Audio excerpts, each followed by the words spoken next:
আসসালামু আলাইকুম। আলফি বাংলা নিউজে আপনাকে জানাচ্ছি স্বাগত। এখন শুনবেন দেশের আলোচিত খবরের শিরোনাম।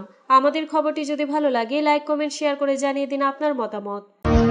ভর্তি হয়ে গেছে বাবরি মসজিদের ১১ দান বাক্স। যুক্তরাষ্ট্রের শান্তি পরিকল্পনা নাকি পড়েই দেখেননি জেলেন্সকি, হতাশা প্রকাশ ট্রাম্পের। গাজা যুদ্ধবিরতি দ্বিতীয় ধাপের আলোচনা শুরু করতে প্রস্তুত হামাস ও ইসরায়েল। কম্বোডিয়ার সীমান্তে নতুন করে সংঘাতে থাই সেনা নিহত, পাল্টা বিমান হামলা থাইল্যান্ডের। শিগগিরই গাজা পরিকল্পনার দ্বিতীয় ধাপ শুরুর আশা নেতানিয়াহুর। যুক্তরাষ্ট্র রাশিয়া সব পক্ষকে কেন হাতে রাখতে চায় ভারত। ভারতের মুর্শিদাবাদের বেলডাঙ্গায় হুমায়ুন কবিরের প্রস্তাবিত বাবরি মসজিদের জন্য অনুদানের বাক্স প্রায় ভরে গিয়েছে। মোট ১১টি দান বাক্স বসিয়েছিলেন হুমায়ুন। সেগুলোতে বহু মানুষ নগদ টাকা দিয়েছেন। এছাড়া অনলাইন মাধ্যমেও অনেকে মসজিদ নির্মাণের জন্য টাকা দিয়েছেন। দানবাক্সের টাকা গোনার জন্য রবিবার রাতে নিয়ে আসা হয়েছে বিশেষ যন্ত্র। এখনও পর্যন্ত ৪টি বাক্সের টাকা গোনা হয়েছে বলে খবর ভারতীয় সংবাদ মাধ্যমের। গত ৬ ডিসেম্বর বেলডাঙ্গায় তিনি বাবরি মসজিদে শিলান্যাস করেন। সেদিনই স্টেনলেস স্টিলের তৈরি ১১টি বড় দানবাক্স রাখা হয় সভাস্থলে।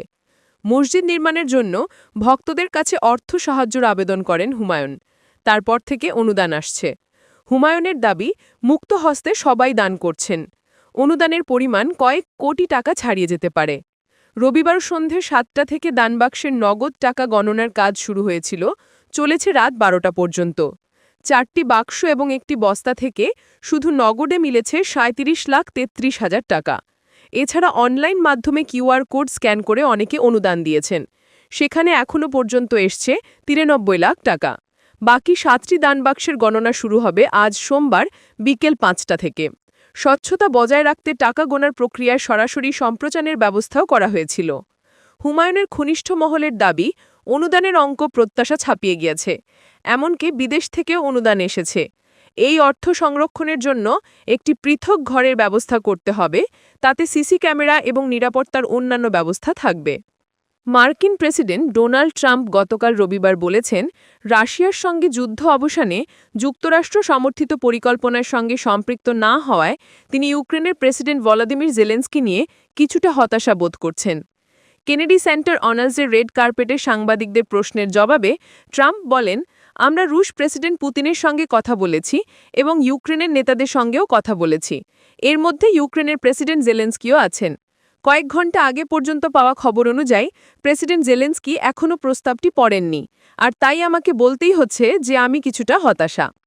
যুক্তরাষ্ট্রে মার্কিন ও ইউক্রেনীয় অফিসারদের মধ্যে টানা কয়েকদিনের বৈঠক শনিবার কোনো দৃশ্যমান অগ্রগতি ছাড়াই শেষ হয়েছে।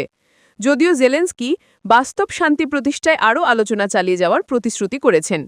যুক্তরাষ্ট্রের দূত স্টিভ উইটকফ ও জারেড কুশনার ক্রেমলিনের রুশ প্রেসিডেন্ট ভ্লাদিমির পুতিনের সঙ্গে সাক্ষাতের পর মার্কিন ও ইউক্রেনীয় নেতাদের আলোচনা শুরু হয়। তবে মার্কিন প্রস্তাবের কিছু অংশ মস্কো প্রত্যাখ্যান করেছে। মার্কিন শান্তি প্রস্তাবটি গত মাসে প্রথম প্রকাশ করা হয়।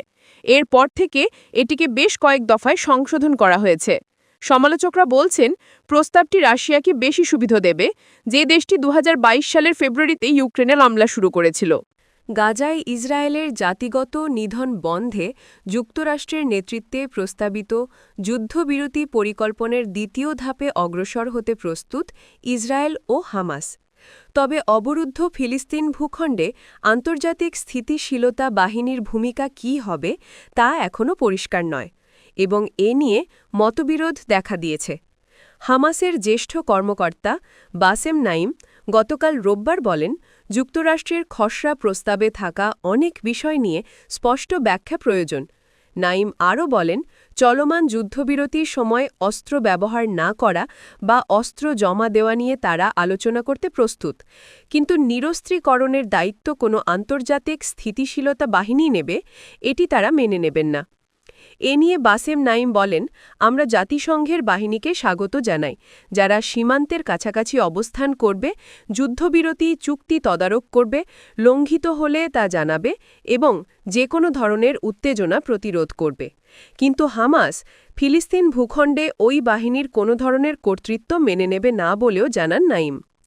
হামাস কর্মকর্তার এই বক্তব্যের আগে ইসরায়েলের প্রধানমন্ত্রী বেনিয়ামিন নেতানিয়াহু বলেন, চলতি মাসের শেষ দিকে তিনি মার্কিন প্রেসিডেন্ট ডোনাল্ড ট্রাম্পের সঙ্গে দেখা করবেন এবং গাজা যুদ্ধবিরতি পরিকল্পনার নতুন ধাপে প্রবেশ নিয়ে আলোচনা করবেন।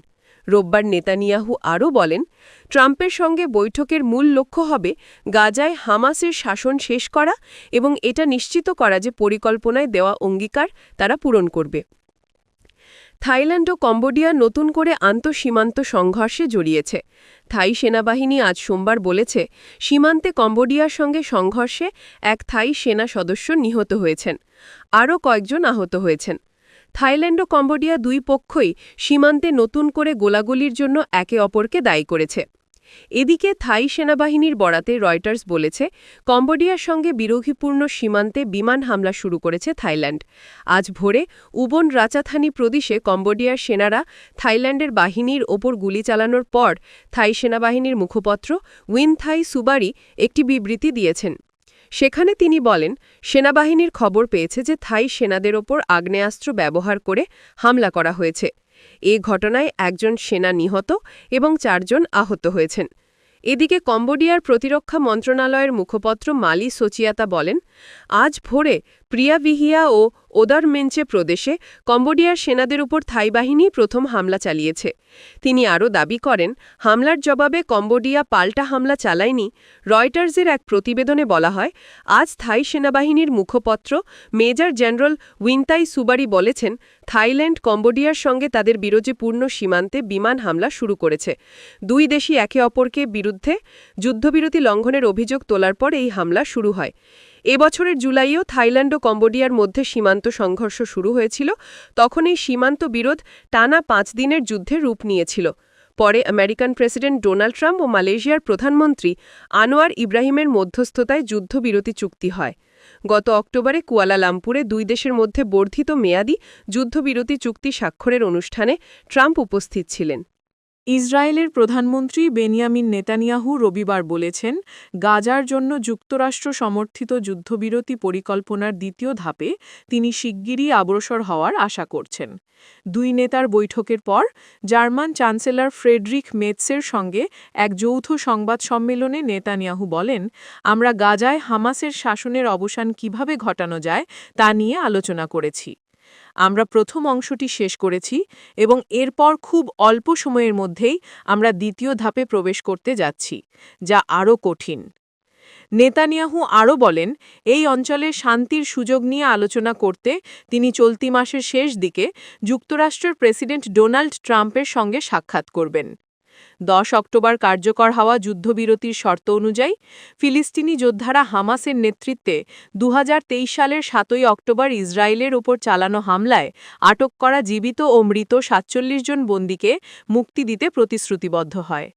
এ পর্যন্ত এক ইসরায়েলি পুলিশ কর্মকর্তার মরদেহ ছাড়া বাকি সব জিম্মিকে মুক্তি দেওয়া হয়েছে। নেতানিয়াহু আরও বলেন, এখন আমাদের সামনে রয়েছে দ্বিতীয় ধাপ, যা কোনো অংশেই কম ভীতিকর নয়, আর তা হল হামাসকে নিরস্ত্র করা এবং গাজাকে সামরিকীকরণ মুক্ত করা। তৃতীয় একটি ধাপও রয়েছে, আর তা হল গাজাকে উগ্রবাদ মুক্ত করা, যা অনেকেই একসময় অসম্ভব বলে মনে করতেন। কিন্তু এটি জার্মানিতে করা হয়েছে, জাপানে করা হয়েছে, উপসাগরীয় দেশগুলোতে করা হচ্ছে, গাজাতেও করা সম্ভব। রাশিয়ার প্রেসিডেন্ট ভ্লাদিমির পুতিন গত সপ্তাহে উচ্চ পর্যায়ে সরকারি সফরে নয়াদিল্লি ঘুরে গেলেন। তিনি যে সময়ে ভারতে সফরে এলেন, সময়টি খুবই তাৎপর্যপূর্ণ ছিল। 2022 সালে ইউক্রেনে রাশিয়ার হামলার পর এটিই ছিল পুতিনের প্রথম ভারত সফর।